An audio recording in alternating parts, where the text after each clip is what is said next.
All right. As people are coming in, if you guys could just post in the chat where you're coming from or where you heard about this event, that would be great.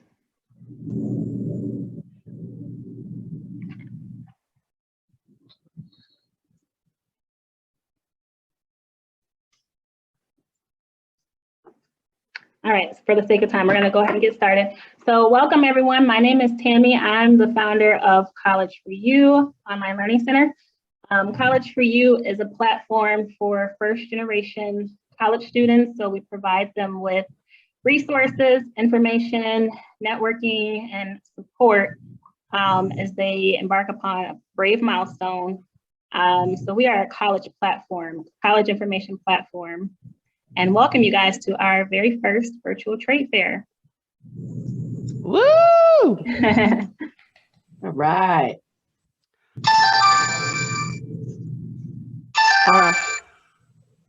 All right. All right, and I will introduce myself. My name is Gabrielle Critchlow. I am the owner and director of A Step Ahead Tutoring Services. Our mission is to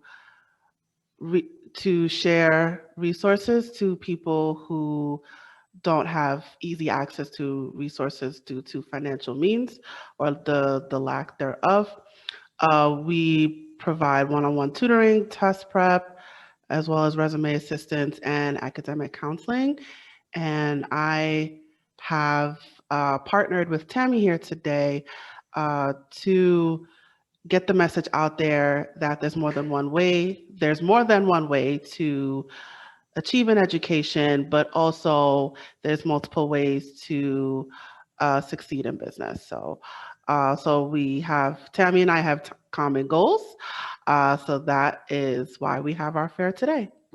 Absolutely. Yeah. So the purpose of this fair really is to showcase that there's different routes that you can take to become successful outside of the traditional, going to a university, four-year university. There's different avenues that you can take, which is what we want to showcase today. All of our speakers come from diverse backgrounds. They all, have some sort of educational background or passion or skill set that they used and launched successful businesses. And so that's why we made the theme of this event today, Become Your Own Boss, excuse me, so that we can show you that there's different routes to take to pursue success. And so once again, we are recording this and we'll be uploading it to the College for You YouTube channel for replay.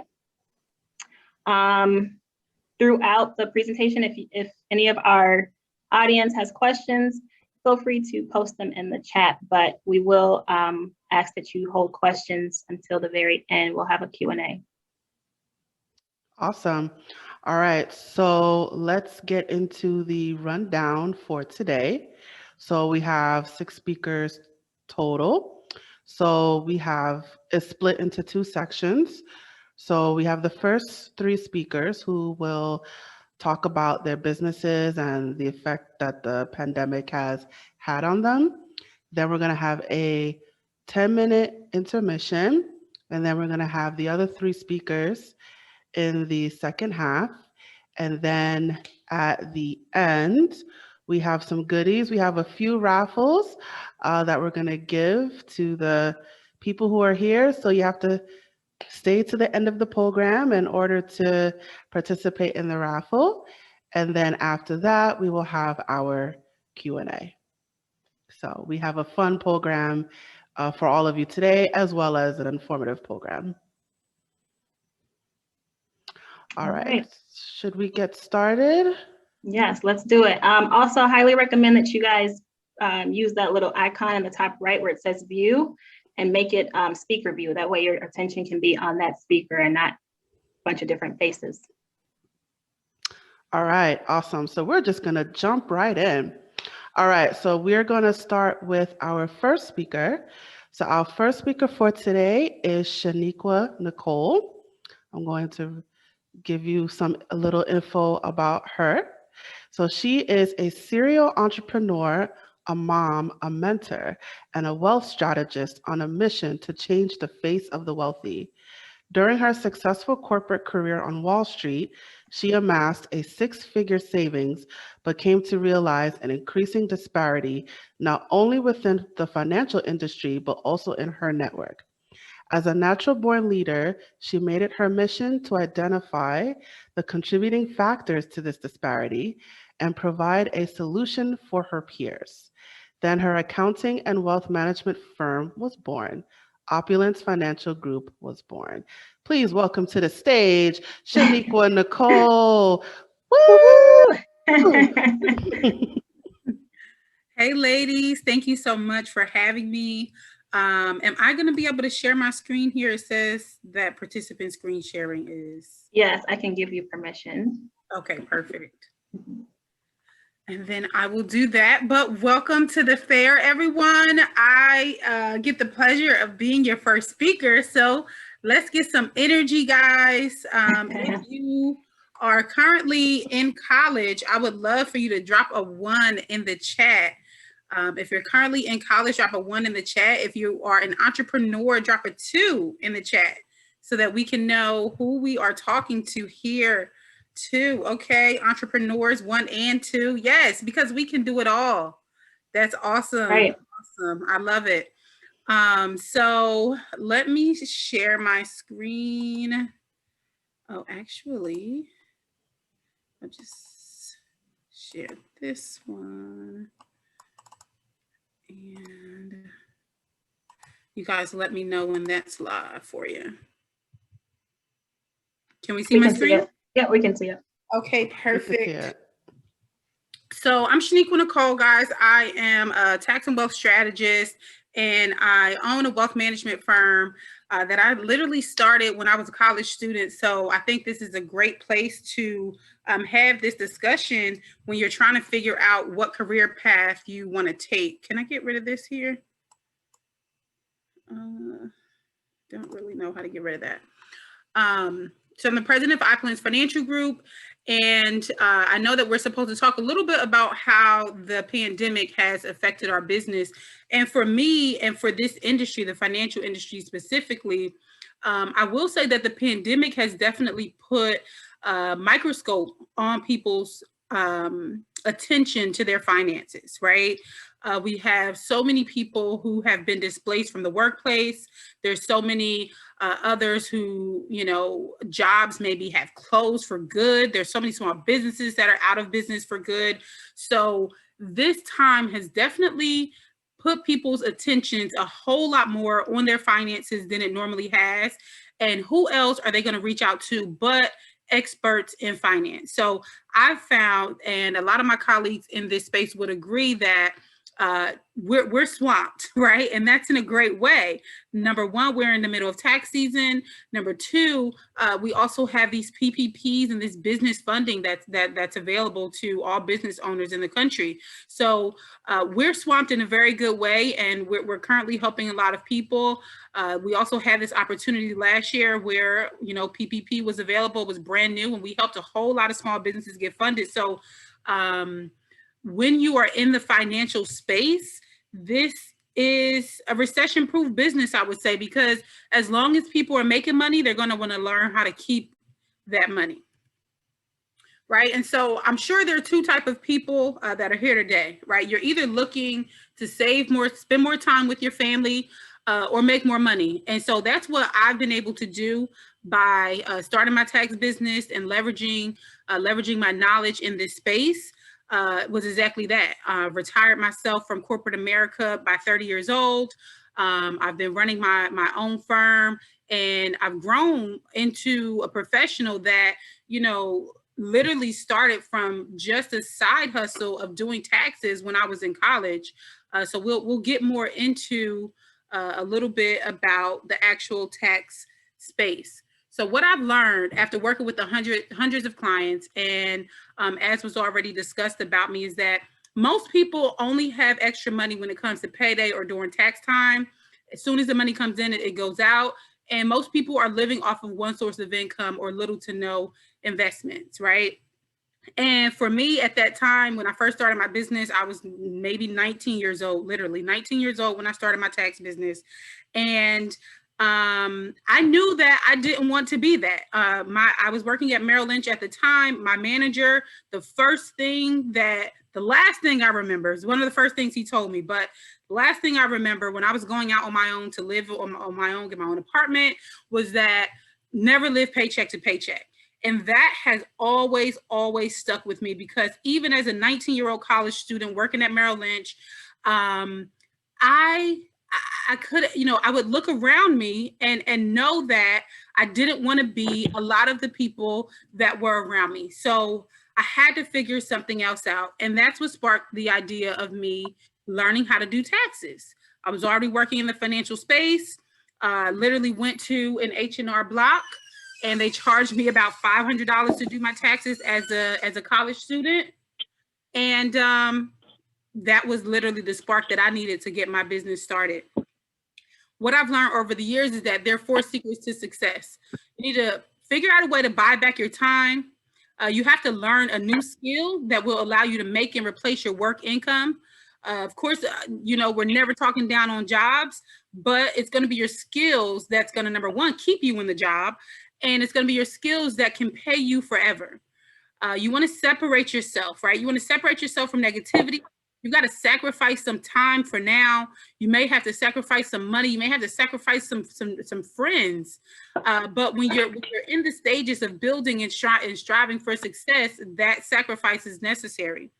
And most importantly is that you need to be saving for later, right?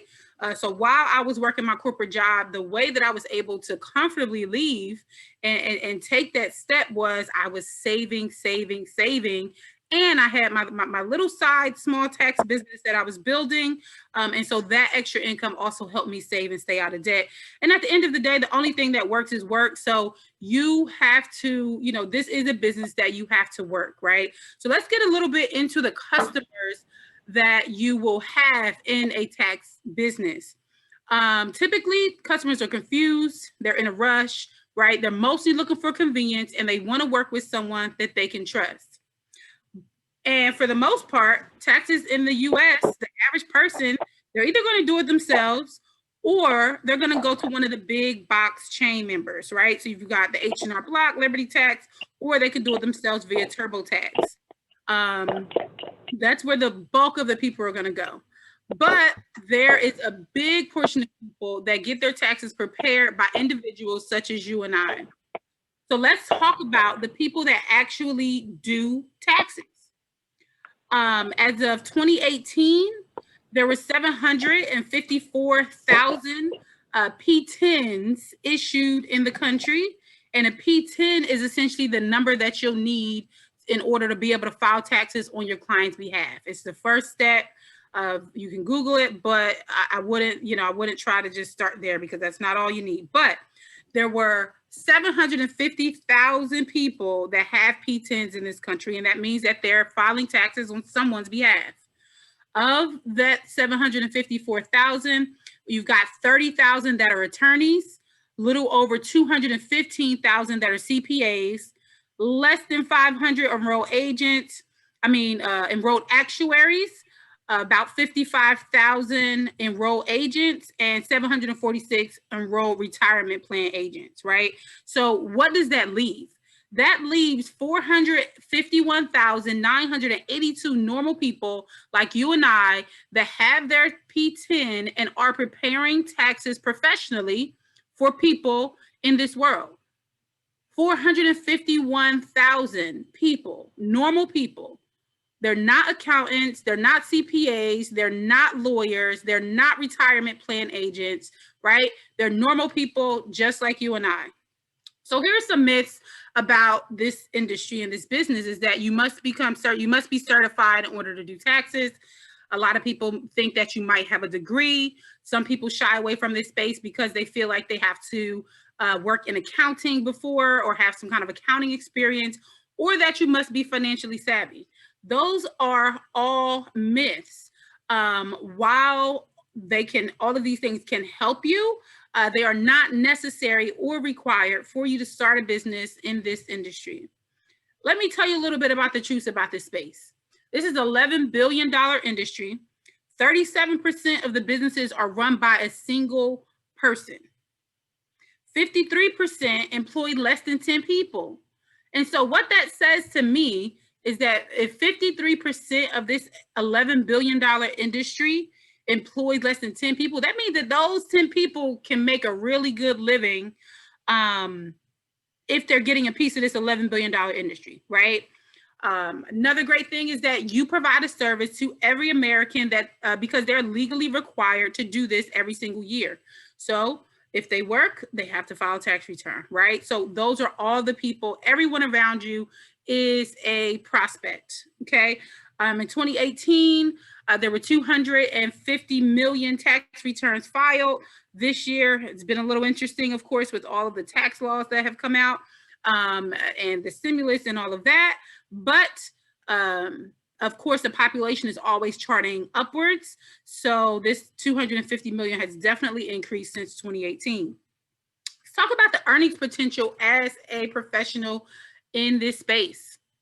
So the average price, let's say you started this business, little side hustle while you're in school. And this is exactly when I started. I was in college. And let's say you have 20 clients in your first year. 10 of those clients are personal tax returns, just straight up regular 1040s. And 10 of those clients are going to be small business clients, and their average price is going to be, or let's just say your average price at the time is $450. You could make $72.50.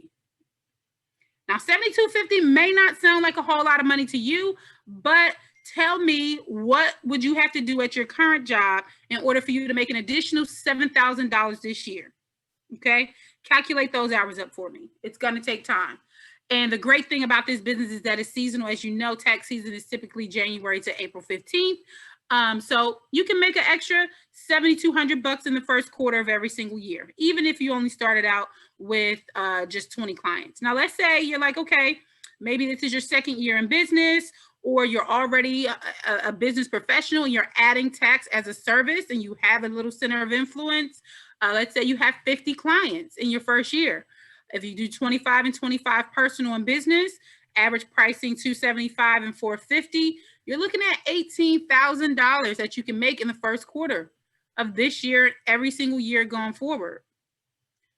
Now, let's say you are you already own a credit repair business, or you're in the insurance space and you already have a bunch of prospects or businesses, and this is going to be an extra line of business for you. And you're looking to add this as an additional value add to your clients.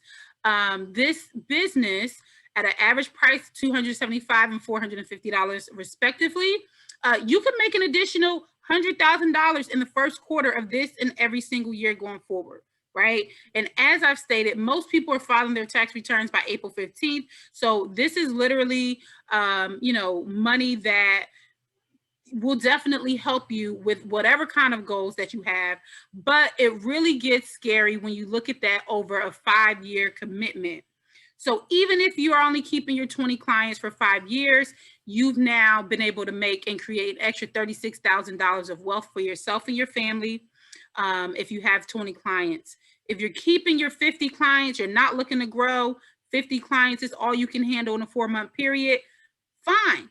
You've made an additional $90,000 over a 5-year period, right? That can now be your 20% down payment on a very nice home. So you get the picture.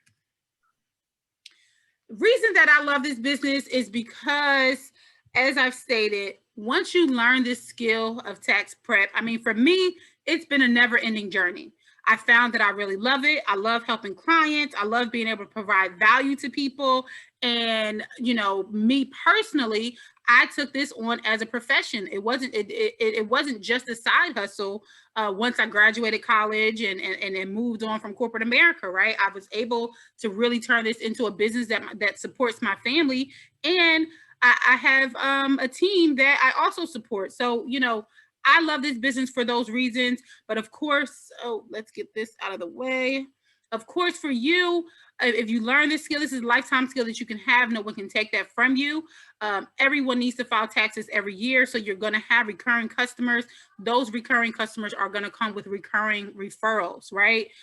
Tax prep is a mandatory tax that all Americans must do every year. And then, of course, the average pricing that we've already discussed. Let's skip over that. So I do offer training to help people get started in this space.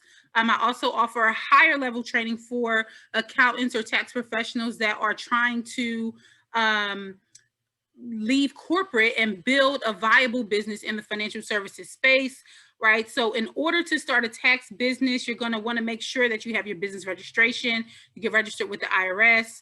You're going to have some kind of certification as a tax preparer and get that training that you need. You want to learn how to do business tax prep. As more business owners are coming into, just into existence, right? This current climate is forcing people to become entrepreneurs and business owners, and they have to file business taxes. So you position yourself in your center of influence as a professional. You'll have many, many clients that will be coming to you. We also train on marketing and branding, workflow, customer service. We help you set up a virtual office. I've also been running my business virtually. As I said, I started this business while I was working full-time at Merrill Lynch. I was also a full-time college student taking 18 credits a semester. So I did this very, very part-time, right? And I started it as a virtual business. And of course, at this point, when a lot of businesses are trying to pivot into having a virtual business, we've already been there for the last 12 years. So we train you on how to have your virtual, your business fully virtual, and you can work compliantly with your clients.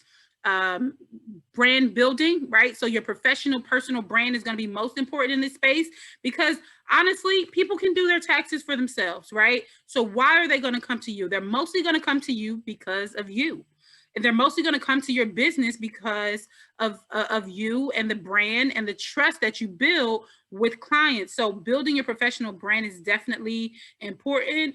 And then, of course, customer acquisition strategies is going to be like the next level of what you need to learn in order to build and grow a sustainable business in this space. So what's next? What can you expect if you start, let's say you wanted to just start taxes just to give it a try, right? Here are some additional career paths that you can take, just by having a little curiosity in wanting to start a tax business. For me, it's allowed me to become a financial advisor. I am also an accountant. I've been a corporate accountant for over 10 years, and now I do that on the small business level, helping many small business clients streamline their organizational finances. I am also a licensed life insurance agent, and you can sell life insurance and annuities to clients that are looking to protect their assets or build wealth. You can also be a trusted business consultant. So as you grow in this space, as you grow your knowledge as a tax professional, you will become a trusted advisor of sorts to a lot of your clients. So this is just not, it can be a little quarterly business that you do every single year until you get time to focus on it. But this will also open so many doors for you where you now have the clientele, you now have built up the trust, and you can add on additional revenue streams. Credit repair agency is another great financial stream in this financial services space, as well as notary publics. Me personally, I find great joy in helping specifically minority accountants, because there is only a 1% population of minority accountants in this country. So I find great joy in helping minority accountants figure their way out of corporate and into this space, because there's so many businesses that need you. And the reason that we perish is for lack of knowledge. So we work with our clients in educating them on taxes, finances, organizational structure, helping them gain confidence in their finances, so that they can feel more financially literate and build wealth for them and for their family. So that is the end of my presentation. Thank you guys so much for listening. I'm Shaniqua Nicole, president of Opulence Financial Group. If you would like to stay in touch with me, you can do so via my website, opulencefinancialgroup.com, and you can read more about me personally at shaniquanicole.com. And please join our mailing list at Opulence Financial Group. If you would like to follow me on social, you can do so at Shaniqua Nicole, Facebook, Instagram, or Money Maven Club is where we share inspiration and financial tips on Instagram. Thank you guys so much for your attention. I hope that you find something that works for you. If you have ever had any inkling of wanting to learn more about the tax business, we do host an annual cohort where we help tax professionals start their businesses from the ground up. That typically is going to start in the summertime. So get in touch, join our email list, opulencefinancialgroup.com. You can go to Messenger and send your name, phone number, email address, and then you will be on our email list. We look forward to serving you. Have a great day. All right. Thank you so much, Shaniqua. That was amazing. Yes, it was. Amazing. All right. We're just going to keep rolling on. So we're going to go on to our second speaker. Her name is Lauren Ryan. So let me tell you a little bit about Lauren. Lauren is the co-owner of Wildflower Salon and Barbershop in Flagstaff, Arizona. She has been a licensed cosmetologist since 2011. She started doing hair independently 5 years into her career. Then she started her own brick and mortar, Wildflower Salon, with her sister in July of 2019. Wildflower is more than a locally owned and operating business for Lauren. It's a symbol of independence, persistence, trust, and a little sprinkle of magic. Please welcome to the stage, Lauren Ryan. Woo! All right, Lauren. Hi. Thank you so much for having me. It's great to be here. I'm so grateful to share my experience. I'm here today to just encourage an alternative way to be successful. I can safely assume everyone here understands what a trades job is or what a vocational school is. So I just want to share with you how I've navigated my way from school to now owning my own business. I chose a trade because high school was a struggle for me. I was not an academic person at all. You know, my peers around me were applying for colleges and figuring out their 5-year plan. And I was just happy enough to be done with school. I didn't want to go back for another 4 years.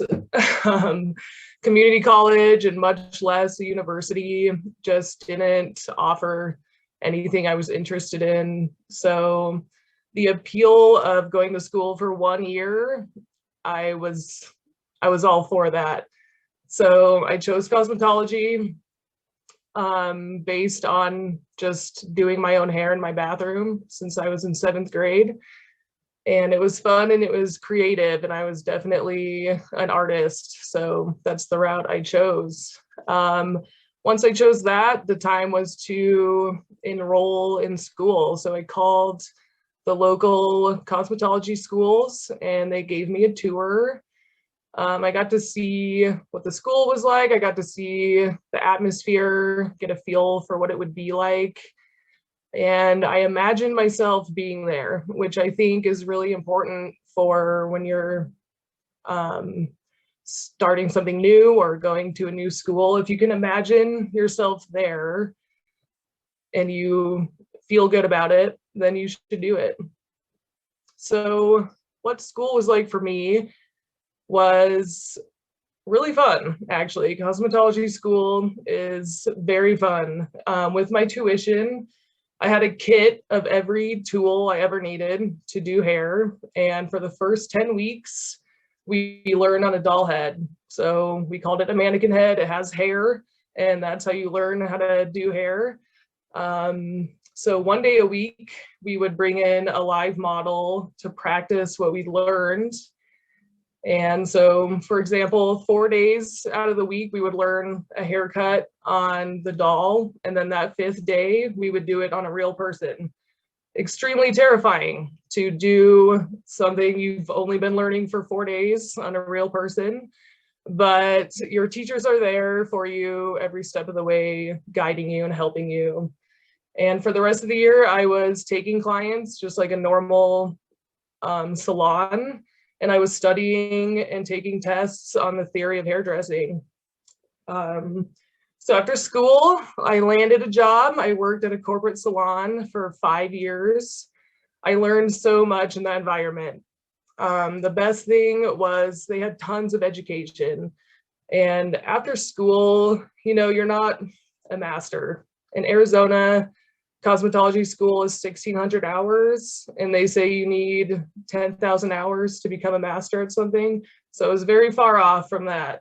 So the continuing education at the salon I was working at was super cool. I learned a lot. I also learned what didn't work for me in this corporate setting. The number one thing that I learned didn't work for me was that I didn't like being told what to do. And that wasn't an ego thing.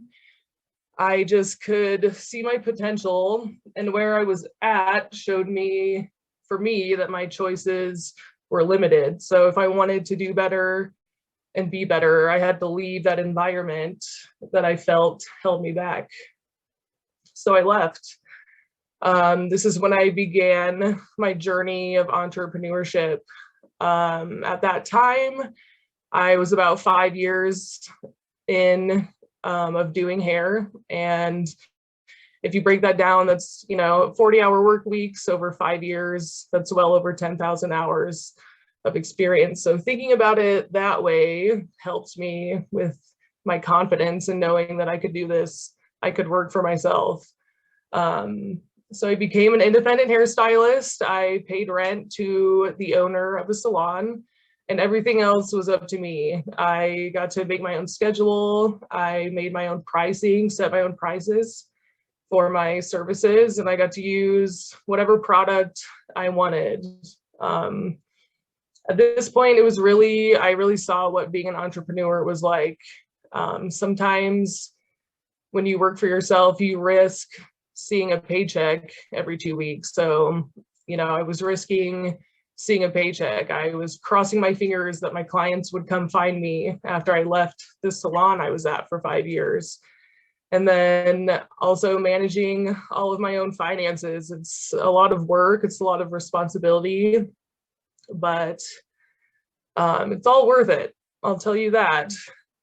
They say it takes a village to raise a child, but I think the same goes for entrepreneurship. It's a lot of work to manage your own business, but when you get to that stage, it's inevitable that you're surrounded by like-minded people, and those people are there to help you and to guide you. I think it's so important to know that who and what you surround yourself with dictates a lot of what your future accomplishments look like. And being my own boss has taught me how to be responsible for myself. It's taught me to show up for others, and it kind of forces you to be responsible, because if you become irresponsible, you have a lot to lose, right? Because you did all of that work, so you don't want to lose it. It also taught me how to be smart with money. When you see every dollar you make every single day, it really puts it into perspective of how much effort you put in, and that feeling becomes addictive. You crave it. For me, that was my motivation. Me putting in the own work and instantly seeing results. So now, almost 2 years ago now, I opened my own salon with my sister, and everything I've shared with you from school to the different places I've worked at, her and I did it together. We had a 7-year-long shared experience as professionals. It was only natural to open our own salon when the current salon we were at sold her business. And we had the skills. We had a team of stylists who were also going to need a new salon to work at. And we had our own ideas and dreams of what our salon would be like. So with all that being said, there's no doubt that I'm an advocate for pursuing a career with a trade skill. You can climb a ladder, you can climb a corporate ladder and finally reach that ceiling, or you can climb a ladder that goes on for infinity. There's no ceiling. The options are endless, there are no limitations, because you and only you are in control of your future. And that's the most appealing aspect of being your own boss, answering to nobody but yourself and trusting you have what it takes to be successful. Last but not least, you guys, the demand for trades jobs is at an all-time high and it's growing. Look into what your local vocational schools have to offer, or even look into apprenticing. Apprenticing is super cool because you can make money while you train, and go for it. Don't wait. The time is now. Learn a trade, get your 10,000 hours in, get your experience, and then you'll see the doors open up. I promise. Thank you guys for your time.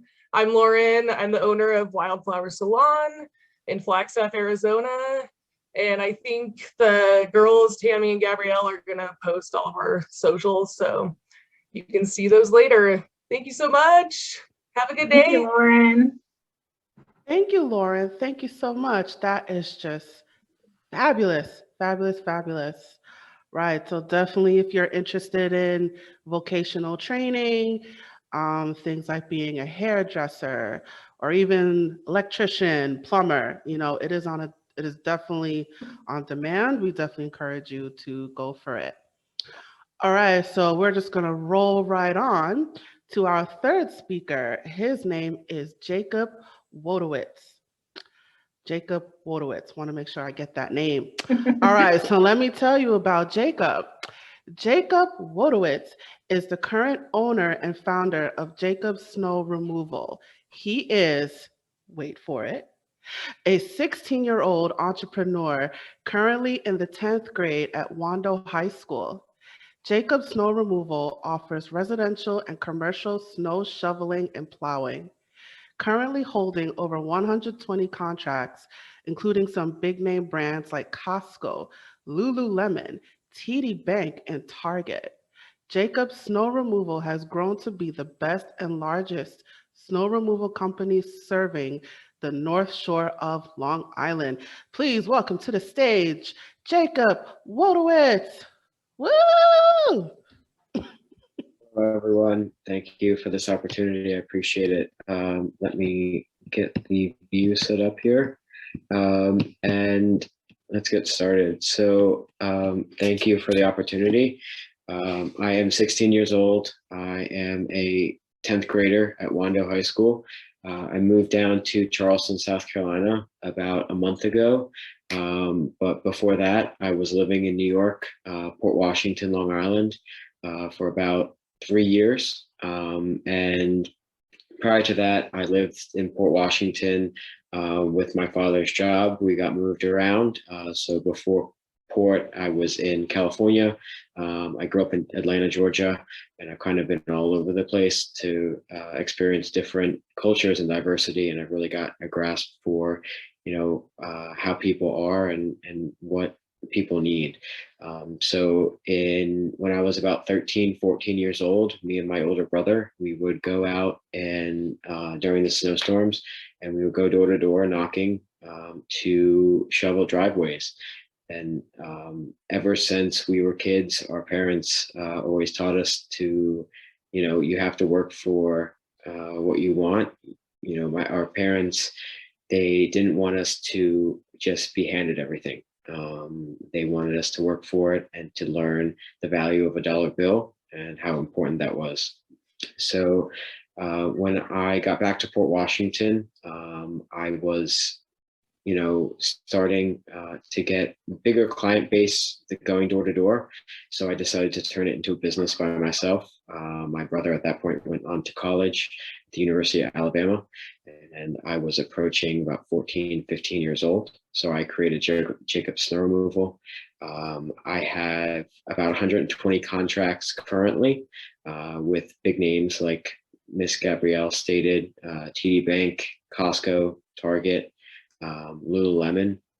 So, you know, having those big contracts on top of many other clients in our local town and zip codes takes a big responsibility, as well as customers being happy with the product you provide. You know, at the end of the day, you're providing a service, I think, in many trades that you provide a service that you want your customers to be happy, because if they're not happy, they're not going to come back. So I think a big step and a big part of working with a trade is being able to interact with your client, make your client happy, and want them to come back. And I think creating a connection with your client and your customer is very important. And another aspect of an entrepreneur for me at my age, which a lot of kids are moving towards, is balance. You know, I am in 10th grade, I am in high school. So balancing school, sports, work, business, you know, everything else that happens in your life, family, it's definitely a challenge, but you have to find the time and you have to be strict with yourself, because if you don't, then nothing's going to work. I think that so far, I was working, especially when it snows during the winters, when your busy season is, obviously, and you know, during the summer you're not worried about snow. So I took advantage of being the warm weather, and especially on the North Shore of Long Island, the salt water affects a lot of people's homes. So pressure washing of boats, driveways, garages, windows, everything came into play. So I went into that branch, but then the pandemic hit. And so that was definitely a challenge. You know, part of being a trade and part of forming a connection with your client is to interact with them face to face and, you know, feel the energy and create your own energy that your company, you know, you cultivate. And I think that was very hard being able to do it virtually. You know, we held estimates virtually, we held, you know, dealing with customers and payments and issues all virtually. So there really wasn't that human interaction, which I think many people have been longing for this whole year. And I think that now with what we have going on, I think now we can sort of get back to that and try to cultivate that experience again for clients, because that's a big help for your client and your employees to interact. I think it kind of brings everyone's morale higher, coming to work, you know, performing, doing what you're doing. And another aspect of starting my own business was income. My goals in the future are real estate investment and investing in finance. So I had to find that capital to be able to pursue that dream. So business and doing snow removal was that option. Snow removal, private snow removal is a $16.8 billion industry. So there's definitely that money to be made. It's just about you getting out there and working for it. Right now, you know, there's a possibility that, especially with snow, you know, it can be so unpredictable. Like last year, we had one snowstorm. This year, we've had about 8 so far. So like I said, I moved to Charleston, South Carolina. So I turned that income of snow removal and getting out there and working for it more into a passive income. So I have managers and I have contacts in New York currently who are handling the everyday snow shoveling and plowing and the customer contact. So that passive income is still coming in, and we're creating more opportunity for not only other people to have jobs, but also more clients to be taken care of. I think that it's very easy for anyone to start, depending whatever business, you know, as long as you have you're driven to start it and you have focus, you know, it can be easy, as long as you have balance. And easily snow removal or pressure washing, you know, you on average you can almost make $85,000 in one season to $100,000. So there's the money to be made, and I think that's a lot, you know, a thing in many different industries. It's just about how hard you work for it, and you know, how strategic you plan your business and how you attack what you want. I think another driven factor was to not live paycheck to paycheck. I've seen people, influencers, people around the world, especially during the pandemic, who many families and have struggled from money, and living paycheck to paycheck has never been something that I wanted to experience personally. And having, a lot of people say, have 3 paychecks in the bank, just in case something happens, have 3 paychecks. But moving forward, I wanted to create an income for myself, a passive income, and a portfolio income. I've tried those jobs, the restaurant jobs, the deli jobs, and landscaping, as normal teenagers do, your first jobs, but I wanted something stronger and something that was my own. I've always liked to work for myself, and creating my own environment where I'm going to thrive personally. I had the opportunity to have to work with a trade business. They did upholstery and boat canvassing in New York. So I worked in the beginning of the pandemic when I was virtual in school. From the summer to the pandemic, I worked until about August, and then into March, and when the pandemic hit. So I got to experience, what hands-on working is like, and to deal with customers, and everything moved online. But you still have these, jobs that people still need to go into work, plumbing, being an electrician, people who can't do their work from online. And the amount of support that these businesses really need right now, as everything's moving online, but people can't forget about how we have these businesses around that still need our support and still need the work, because they need to still stay afloat. And I think that especially now, the job market has definitely changed. So I think it's kind of, you have to take your own initiative and create what you want to be successful in these days. And, moving forward, like I said, I'm interested in business and finance and real estate investment. So that's something that you can create for yourself. And it doesn't even have to be a full-time position. It can be something that you can work on, create a passive income by yourself, after work, on your weekends, on your off days. It doesn't have to be that full time, and it just creates that financial security that a lot of people are looking for. So again, that's kind of about what I do and kind of my purpose for this. But I appreciate the opportunity. Again, my name is Jacob Wojotowicz, and I'm the owner of Jacob Snow Removal in Long Island. I'm going to put my information into the chat. Feel free to ask any questions or contact me if you have any other needs or concerns. I will be happy to contact. I appreciate it. Thank you very much. Thank you, Jacob. That was awesome. Yes, thank you so much. It's so cool. Lots of great feedback in the comments as well.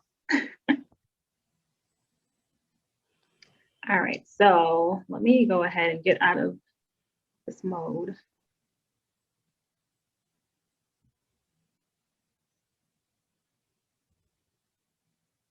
All right, so that was the first half of our presentations today. We're actually going to do just like a 5-minute intermission, and then continue on with the raffle. And we have 3 remaining speakers, so please don't go too far. We'll just take a quick 5-minute intermission.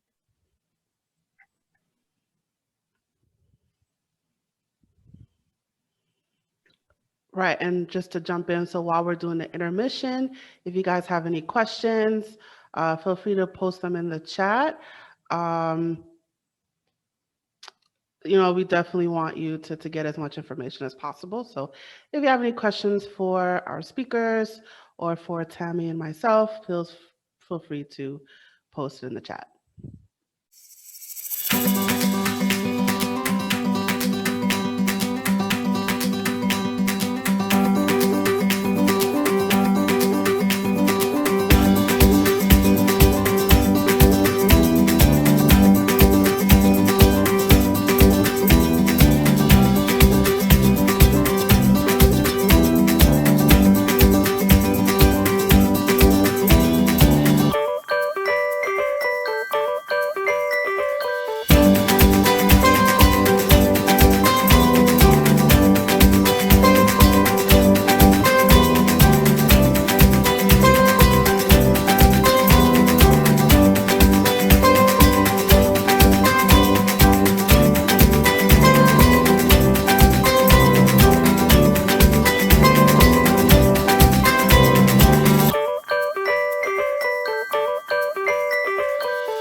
so we're actually going to go ahead and do our first raffle of the day. So this one is going to be, there's more people coming in. This raffle is going to be for a $50 Target gift card. Woo! All right, so let's see who our winner is for today. All right, looks like the $50 gift card goes to Takesha Jolly. Woo! Awesome. All right.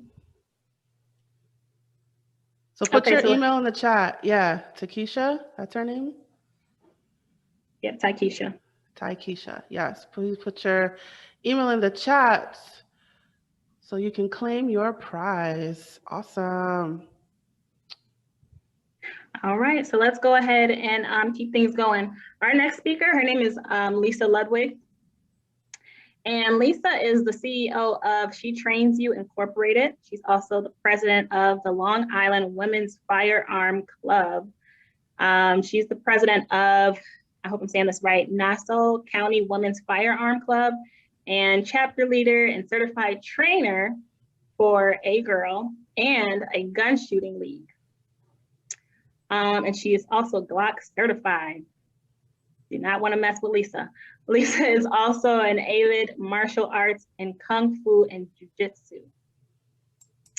She has been in the shooting world for the past 20 years, but really got into it 3 years ago. Her goals and aspirations are to make all women feel comfortable and safe when going to the shooting range, and also to teach women how to defend themselves properly against any attacker. All right. Please welcome to the stage. Welcome to the stage, Lisa. Thank you so much. I appreciate the introduction. Everybody hear me okay? Yes, we can hear Yes, you. yes. Okay, Yeah. great. Okay, thank you. I appreciate this opportunity to speak to everybody. I just really want to just talk about the first couple of speakers that you guys had. I think the common threading here between all of us is that we're really hardworking individuals. And without hard work, you can make anything work. So really your life is about a series of choices. And it's how you make those choices and what those choices are is really what will define you as an entrepreneur. So, I started my company 18 months ago when it was pre-pandemic, prices for everything were normal. And, I saw actually a video, a ring video of someone actually almost getting attacked. And it was close to my neighborhood, and it really scared me. And I've been in firearms, like you introduced me. And basically, I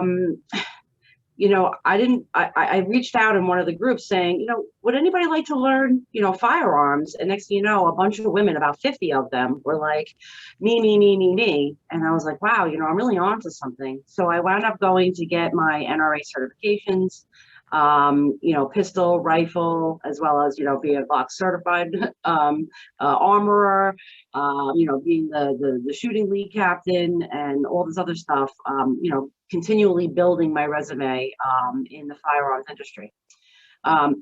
A woman being a firearms instructor is a complete niche type of industry. There's not many women doing this. So don't think just because, you're a girl that you can't play with firearms. They're just as fun. So, honestly, I came from a humble background. I came from somewhat of a poor family, and I was a high school dropout. I was really bad with authority, and I did jobs here and there. I wound up going to school to be an engineer. I became an engineer. And, sometimes when you're making money, that's not always the answer. You want to be happy. And I found that my passion working with firearms was really the right answer for me, because every time I went to go to the range and shoot, or even if I watched someone shooting, I don't feel like I'm working. And that saying goes, and it's so true, that if you find something that you love to do, you'll never work a day in your life. And to me, that is so important, because I don't want to wake up every day and dread going to work. Because previous to this job or to this company, I hated working for people, just like other people have said, and that's why we're entrepreneurs, right? We don't like working for other people. But it's okay. It doesn't mean you're bad with authority. It just means that you need to make your own way. So when the pandemic hit, I was affected a little bit, because obviously I couldn't go to the range because, we couldn't really be next to each other. But I did provide online training at the time. And at the time, everybody was running to the gun store trying to find a firearm to protect themselves. And it was a little scary because, these are all new shooters, and they're coming, they're bringing these firearms home. And next thing you know, if something, they happen to use it, it's something that'll go through like 12 homes. You can't, there's applications for certain firearms.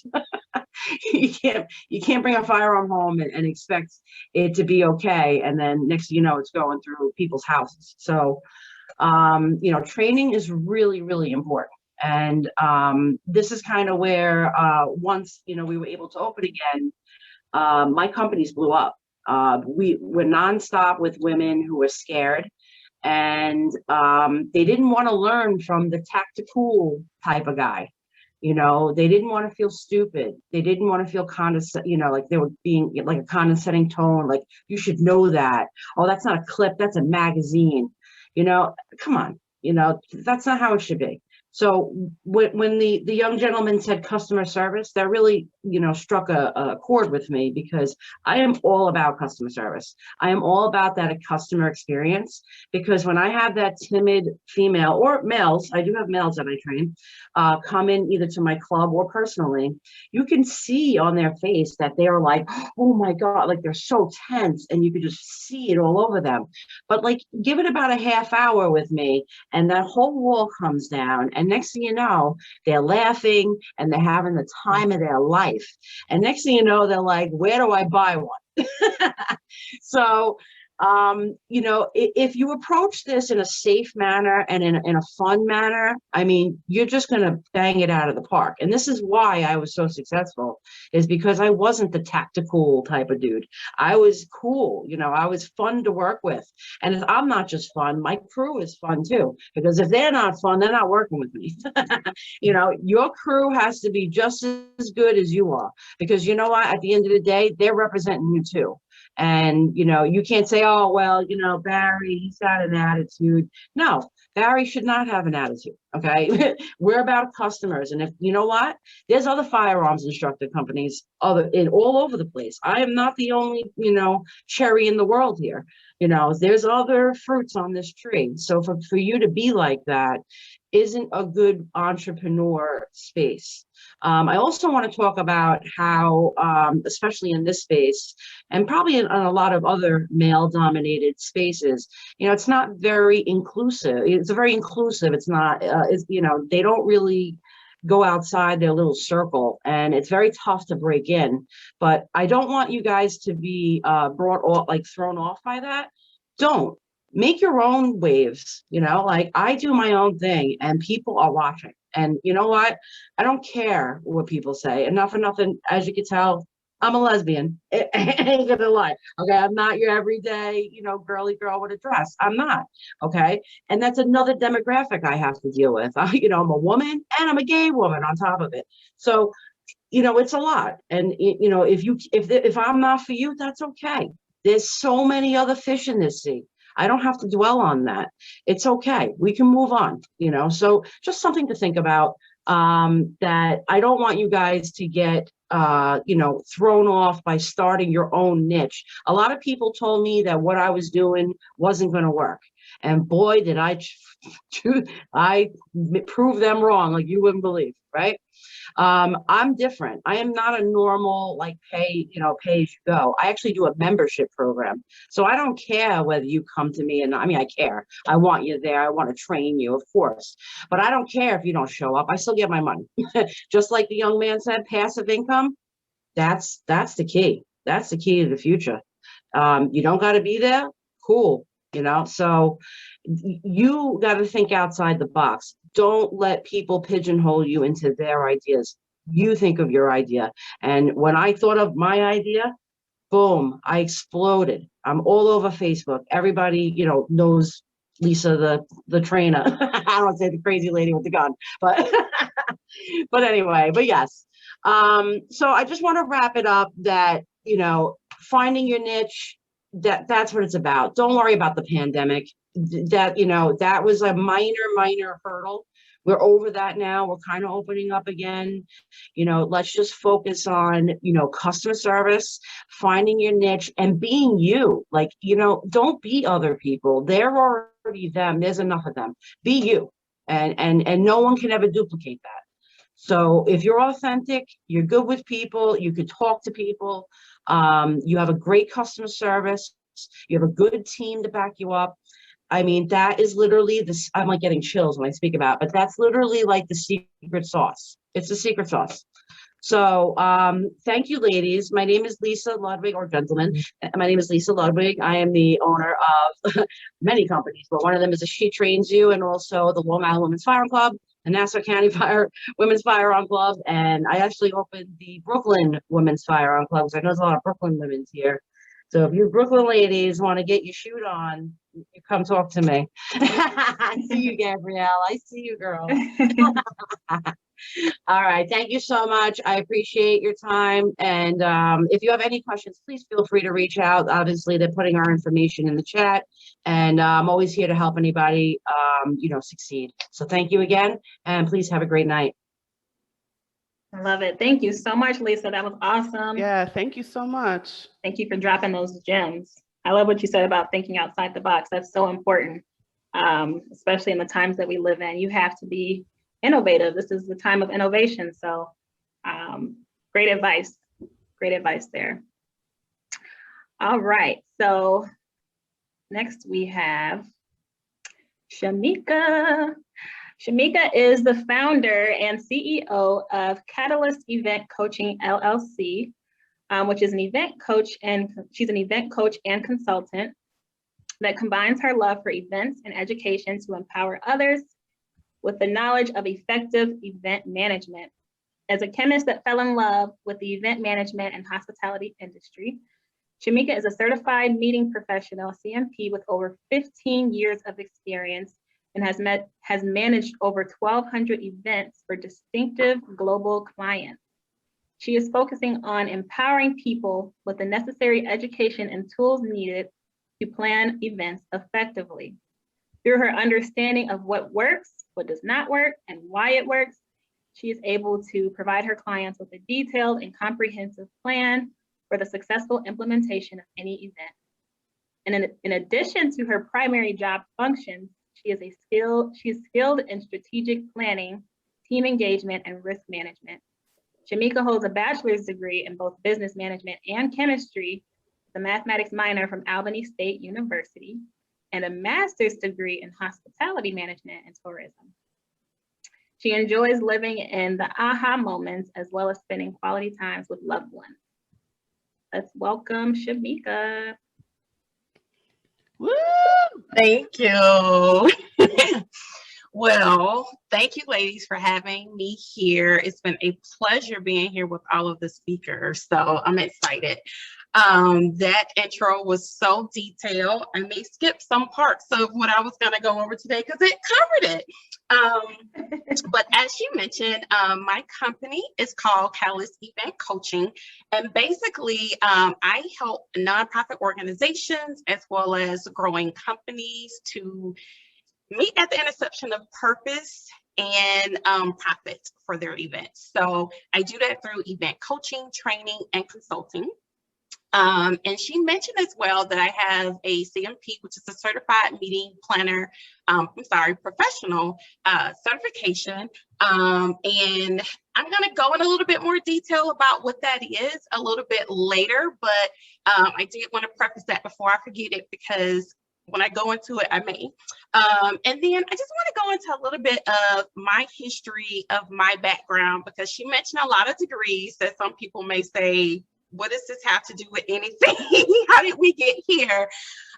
So what I would say is, I, like many people, especially when I was growing up, I was smart, but I actually wanted a job that paid me a lot of money. So I was like, okay, what am I good at that will also get me a lot of money? So that was my focus.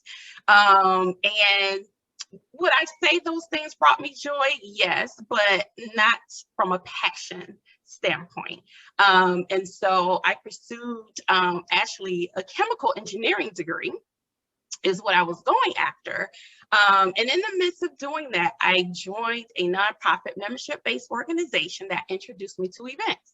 And the students did all of the events and everything. We were supported by a headquarters team. But in doing so, I learned so much about events. I mean, I couldn't have gotten that experience anywhere else. And I was like, okay, this is what I want to do. This is my passion. I knew even before I did that I wanted to go that route eventually. In my mind, I was going to be an engineer. And then as a side hustle, I was going to do events eventually, and then break off into full time when I just felt like I built up my client base. And that was the intent. But once I got a chance to actually be involved with events with the organization, I learned that I actually want to do this and I can't wait. Like, my passion wouldn't allow me to wait. So with that being said, because I was already getting those degrees, I wanted to make sure that my work was worth something. So in case I changed my mind, I went ahead and completed them. But I did go ahead and get a master's in hospitality management and tourism. However, I will pause on that because that program was very different. That program was very similar to a lot of vocational schools where you have the opportunity to do study as well as get practical experience. So half of my degree was actually doing research and all of those types of things that you would do in a Master's of Science program. And then the other half was actually getting out in the field and doing the work. So we were consulting and things like that with local companies nearby. So it was an awesome experience. That's part of why I wanted to go through that particular program. One of my friends told me about it and I was like, this is perfect. So, and it didn't help, or I guess I should say it did really help that it was in Orlando, Florida, which is where a lot of events happen. It's one of the top tourism areas and event areas in the country. So it just made perfect sense for me to come here. So from there, I was working in hotels, and I worked in hotels majority of the time in the events industry that I've been involved. But about a year and a half ago, I realized that I wanted to change. I wanted to spend more time at home with my family. So I left my company, didn't know what that was going to look like. I just decided, you know what, I'm going to figure out something else. I love still being in events, but there has to be another way because hotels are 24-hour operations. And it was fun in the beginning. So I don't want anybody to think anything negative about hotels. It's one of those things that you never know what's going to happen. And if you like that excitement, it's great. But since they never close, after a while, it can kind of get a little bit tiresome, especially if you have family and other obligations. So I was like, okay, what am I going to do? And the intent was to find something else. But I was running from my goal when I came down here, which was to actually start a company as soon as I got my degree. And to be honest, I am a third generation entrepreneur. And so I had a chance to see up close and personal what that really looks like. So there are pros and cons to it, I would definitely say. There are a lot of good bits of information I got out of it from a business management standpoint, but I also had an opportunity to see that they were away from family. sometimes, not all the time. We still had time with them, but they were away from family, or family got very involved in the business. So it was one of the two that actually happened. And so in doing that, I was like, I don't know if I want to do an actual business, but I thought about it. And what businesses, when you start your own, can do for you is you paint that picture. You decide exactly what that looks like. You make the rules. And so that's what I did. I started thinking about what was important to me, as well as what else I wanted to do to keep my passion.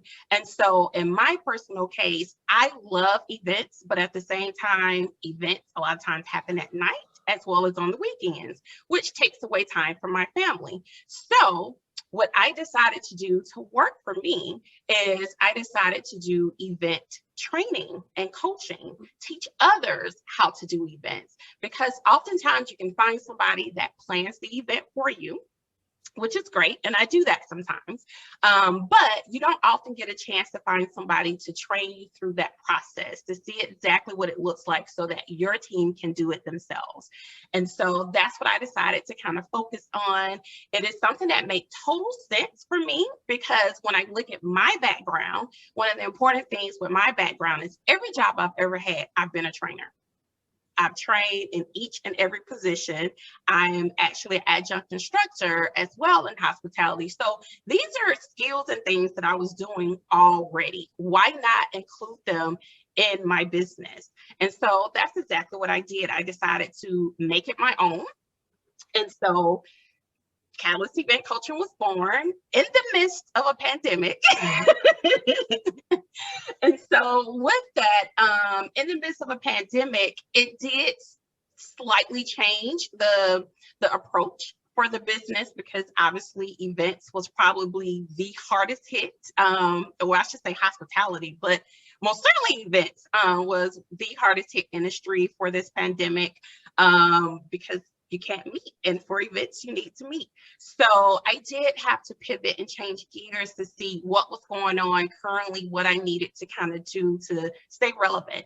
And that really transitioned me to go into digital events.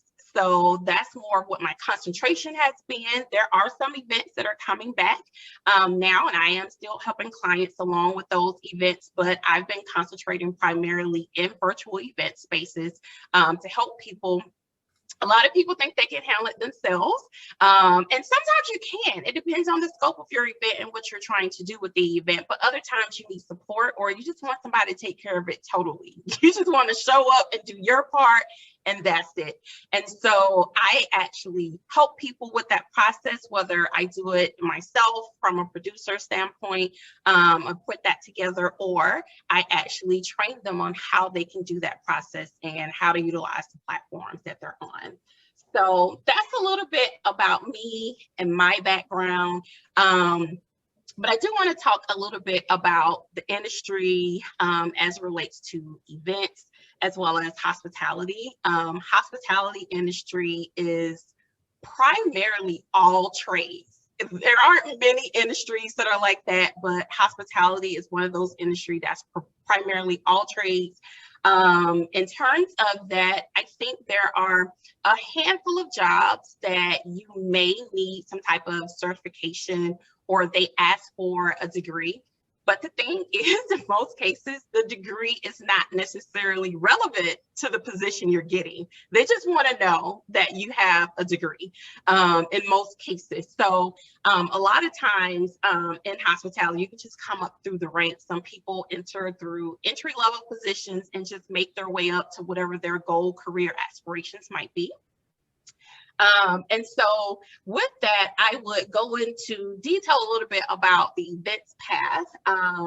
For events, if you want to enter the event space, there are a few ways to do that. One is hotels, similar to what I did.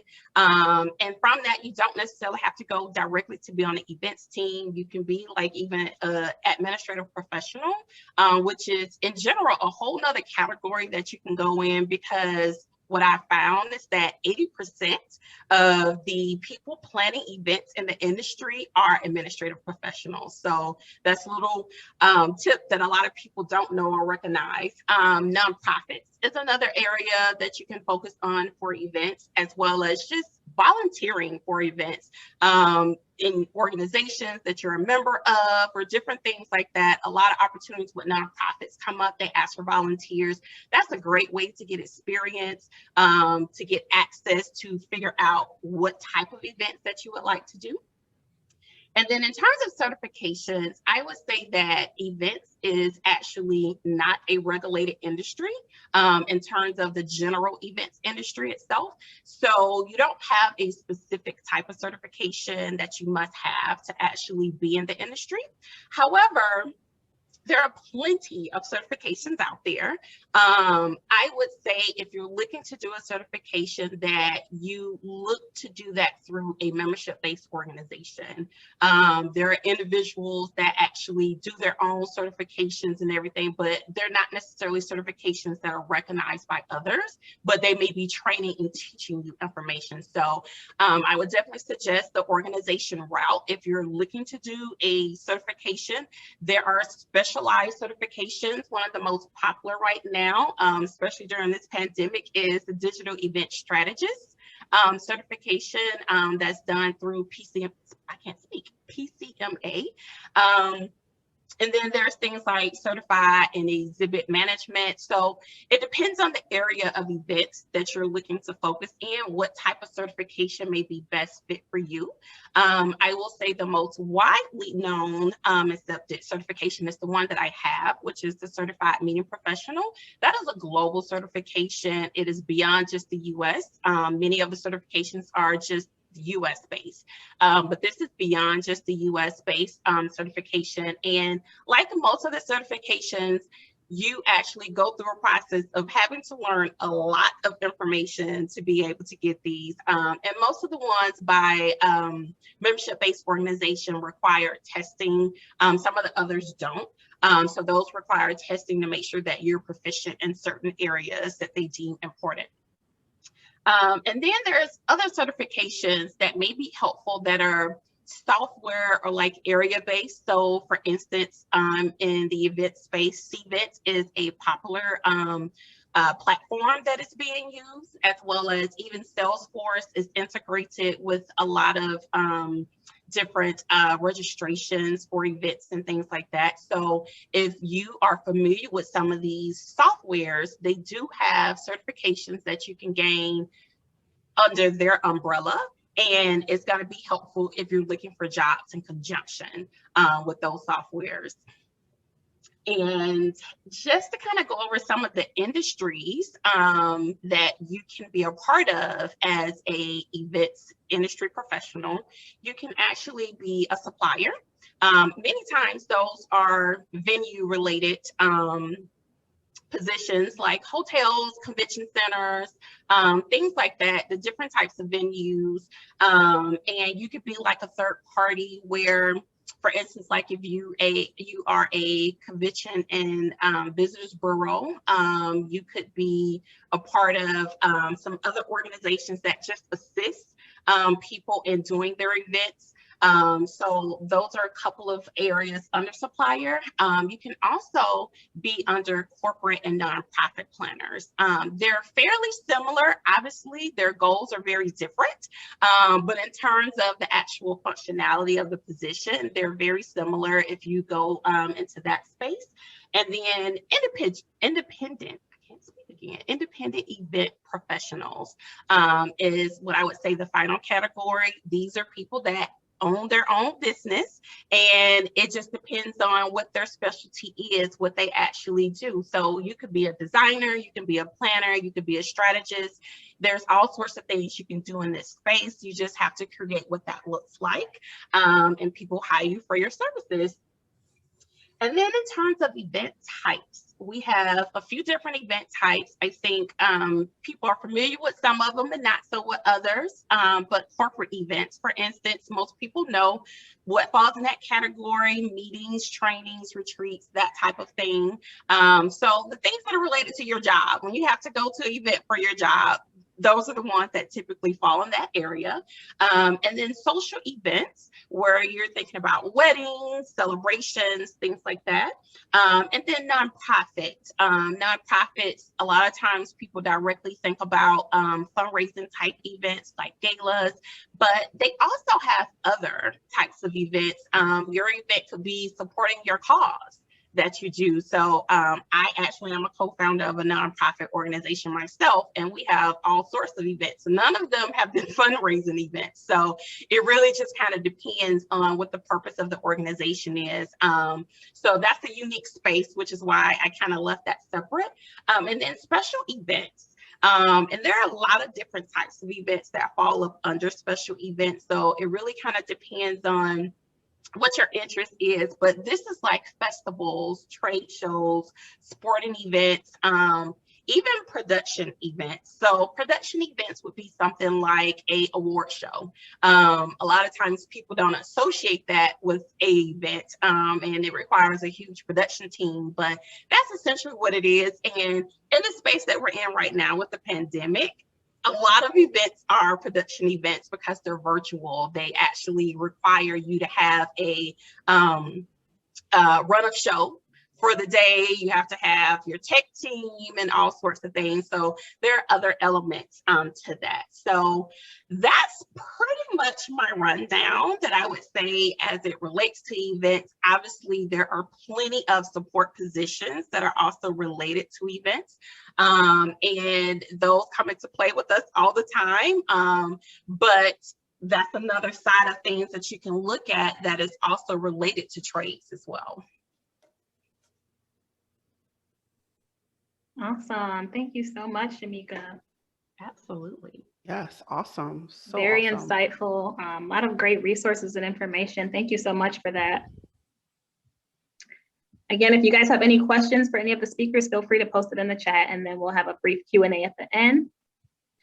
All right, so our last speaker of the day his name is Henry Goodelman, promoting sustainability and social entrepreneurship as part of community initiatives focused on building outreach campaigns and furthering the growth of government-funded environmental infrastructure programs.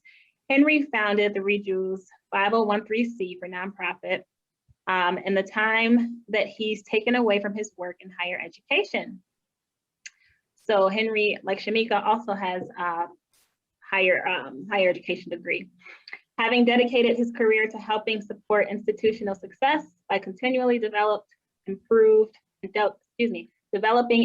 student services and campus resources, Henry earned his master's in education, in higher education management from the University of Pittsburgh, and previously served as an administrator at Touro College, Drexel University, Argosy Online, and other academic advising and mentoring programs.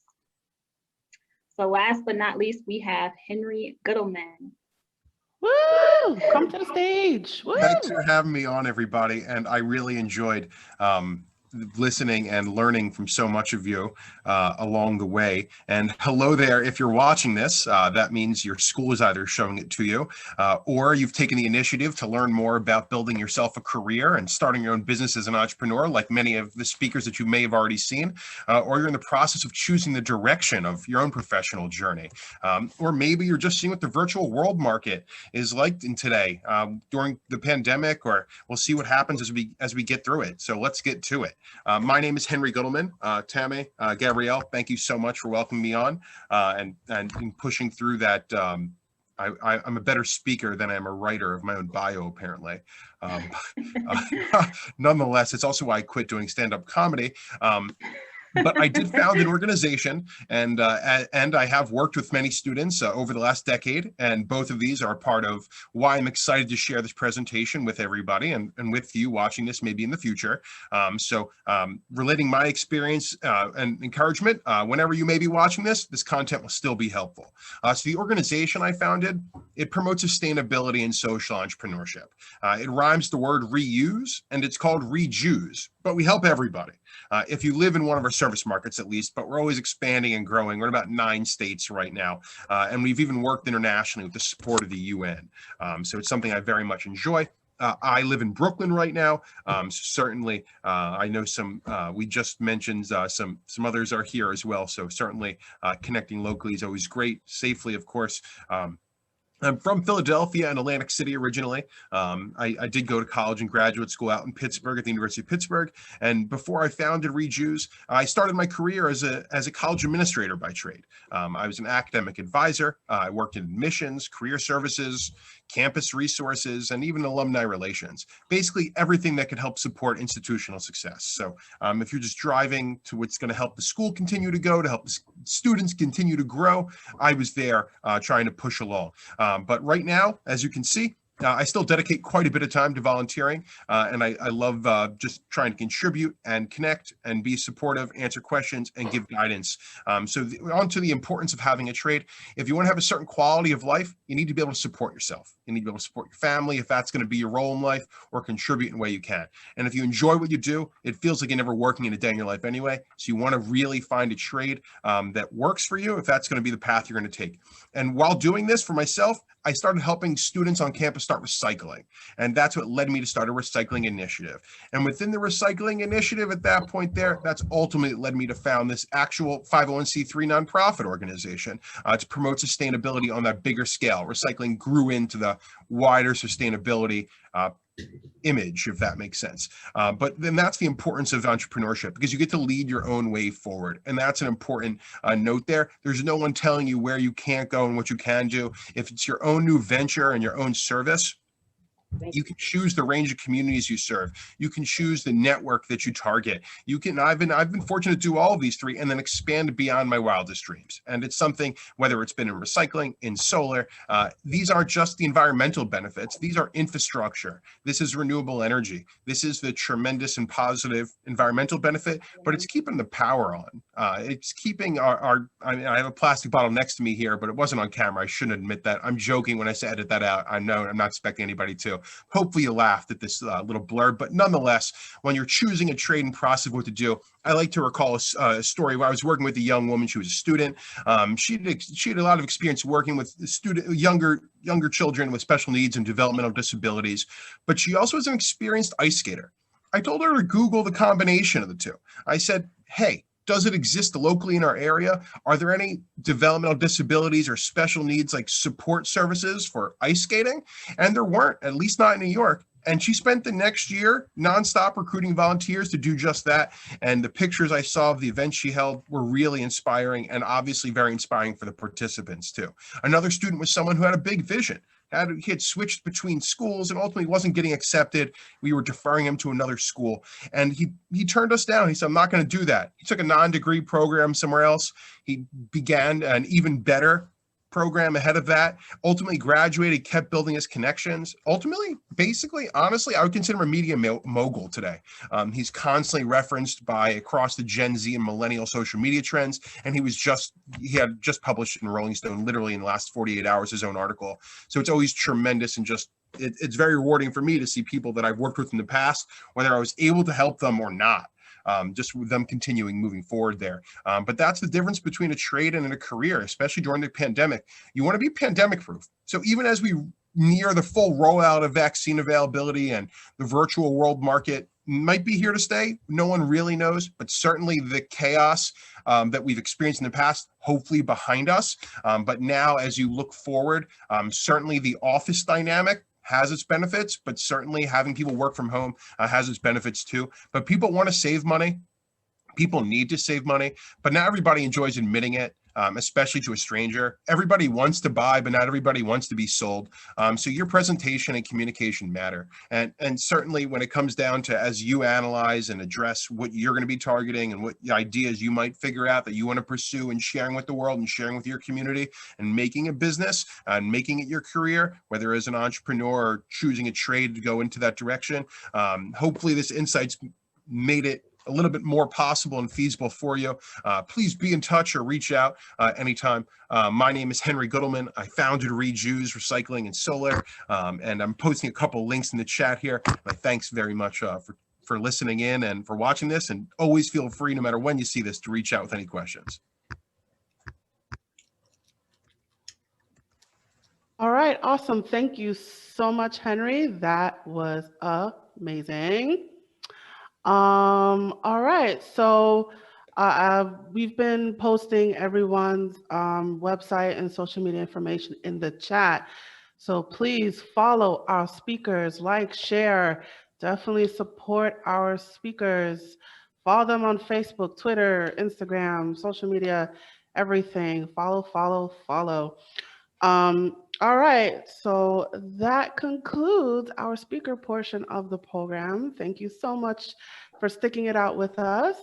So we're going to continue with the raffle. So the next one is, I believe, what is it, Tammy? It's the $100? Yes, that's the $100 one. The $100 gift card.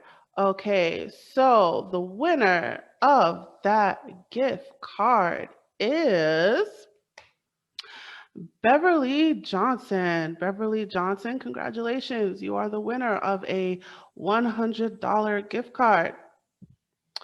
So if you could just put your email in the chat, Beverly, and we will send you your prize so you can claim it. That is just awesome, awesome, awesome. Congratulations. All right, and we're going to have just one more raffle. So one more is $100 sponsored of free groceries. Again, that is $100 of free groceries sponsored by me, A Step Ahead Tutoring Services. All right, so the winner of that raffle belongs to Mitchell Riggs. Mitchell Riggs, congratulations. You are the winner of $100 free groceries sponsored by Step Ahead Tutoring Services. If you could just put your email in the chat, I will reach out to you and we can coordinate the details. So that is it for the raffle. Thank you so much for being here. This is amazing. This was our first virtual event. Well, this is my first virtual event. So this is very informative. Thank you to our speakers. So again, follow them on social media, like, share. Let's boost our businesses. Let's boost up our trades. All right, so we have reached the end of our program, and as promised, this is the Q&A section. So we are opening up the floor. So does anyone have any questions for our speakers or questions in general? Feel free to put it in the chat, or if you can turn on your mics and ask any questions you like. So we're opening up the floor.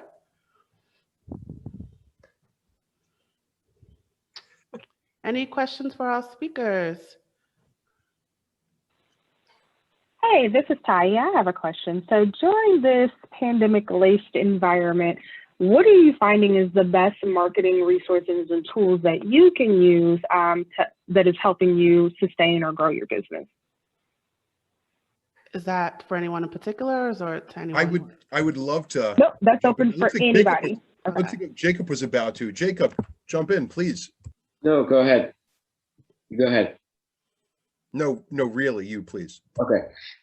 So from what I've noticed from a lot of other people and myself, I think social media has really taken to be, the prime step in contacting clients and your customer base, because of the fact that everyone's home and everyone's connected to a device.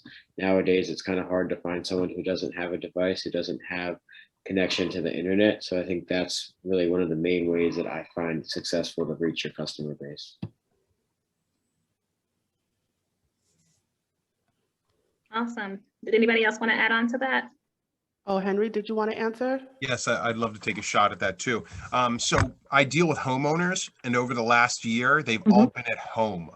So our job has become easier in finding homeowners because they're all at home. Certainly many safety precautions needed to be taken and still need to be taken. I myself am addressing that right now at home. But nonetheless, it is something that if you know your target market and you know the demographic you're serving, in terms of connecting with them, even if it's putting flyers out, signs up, people live in their homes and they live in their communities. And even if they're not seeing the ads on mass transit as much as they used to be in the past, you can still reach out and connect with people quite easily. Okay. Any other speaker want to chime in?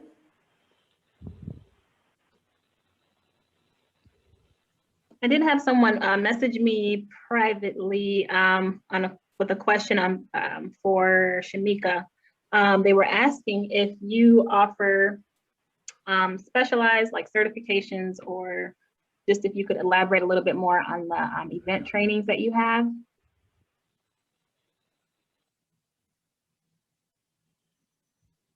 Is Shameka still here? Okay. I am. I'm so sorry. That's okay. Let me move things around here.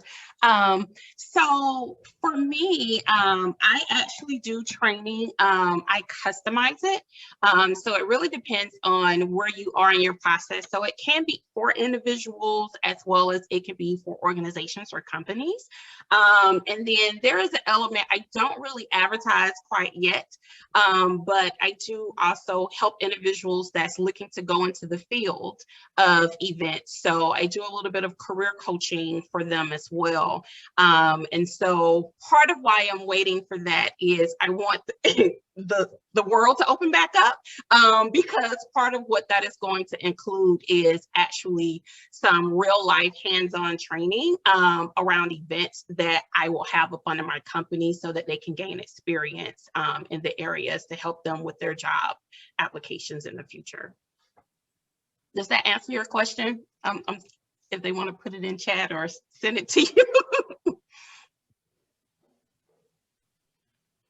I think that answers the question. Any other questions for our speakers? The floor is open.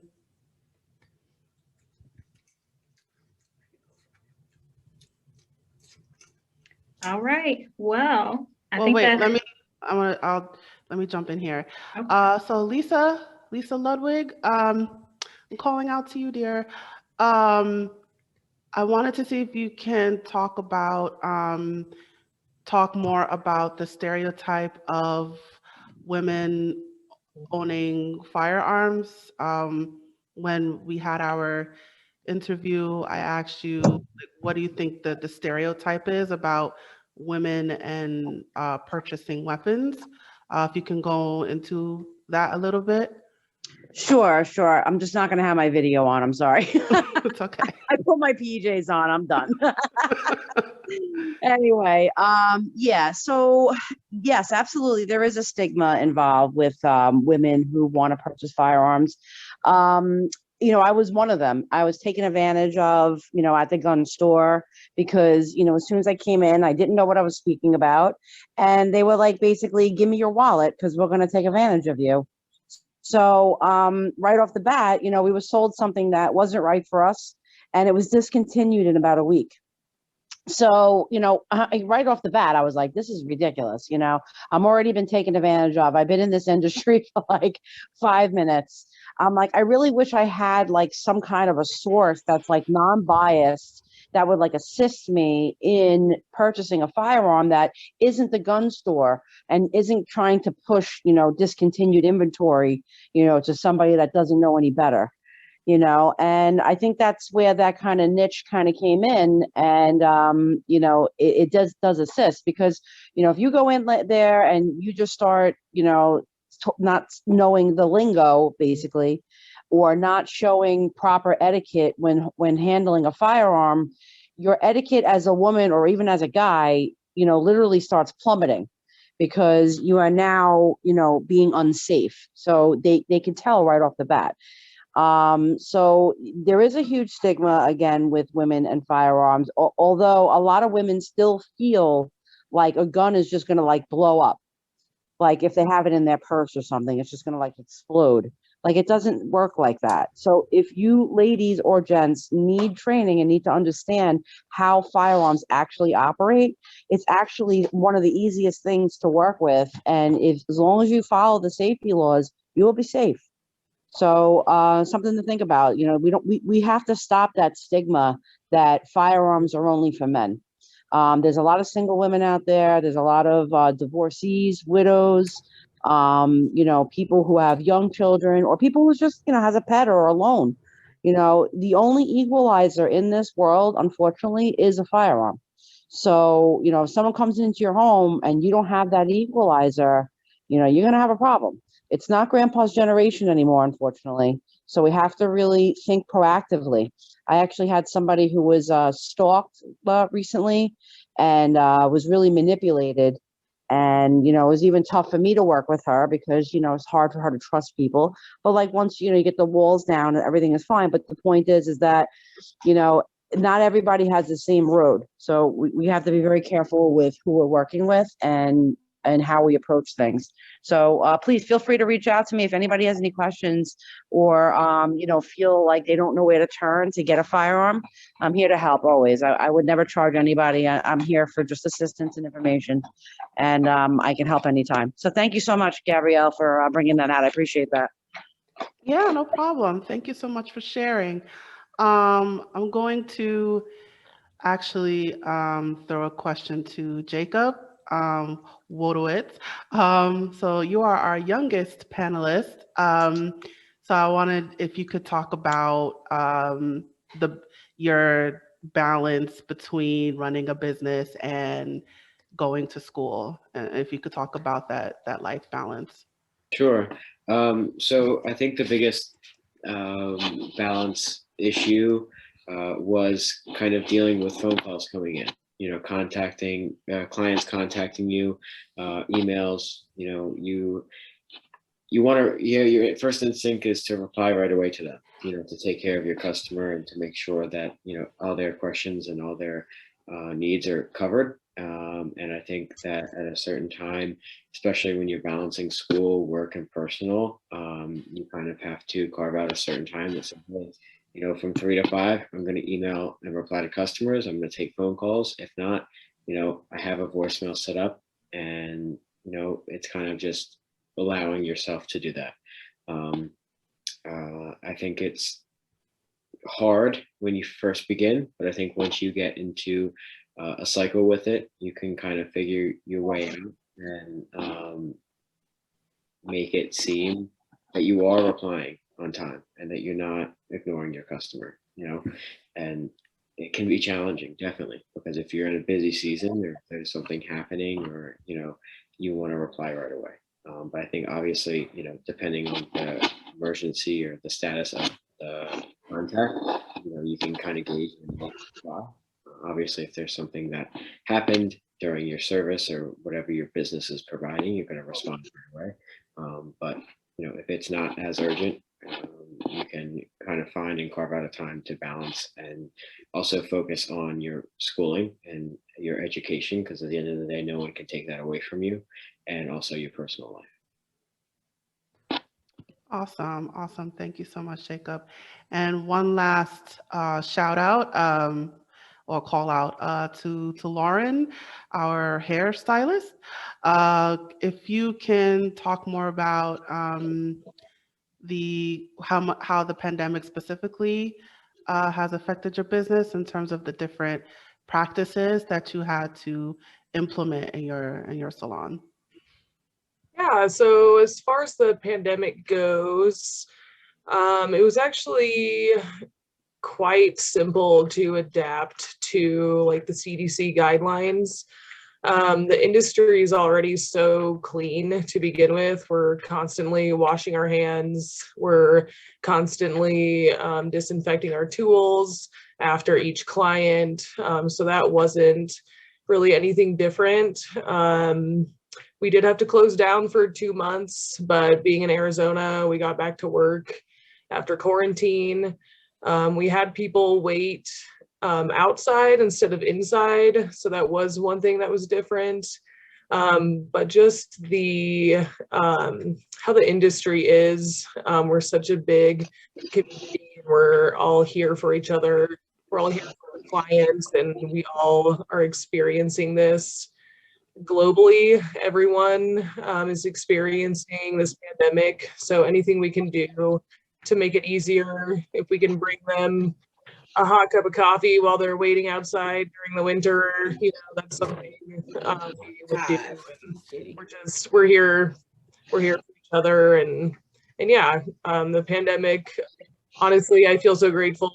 My business is thriving, and we're busier than ever. So Awesome. Thank you so much, Lauren. thank you. All right. If anyone has last call for questions, the floor is still open. Questions for any of our speakers today?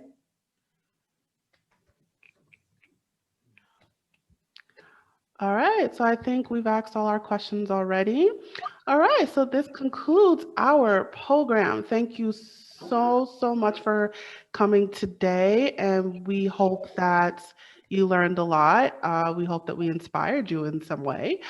And again, please follow our speakers on social media. Follow them on Facebook, Twitter, Instagram, LinkedIn, Snapchat, Clubhouse, whatever.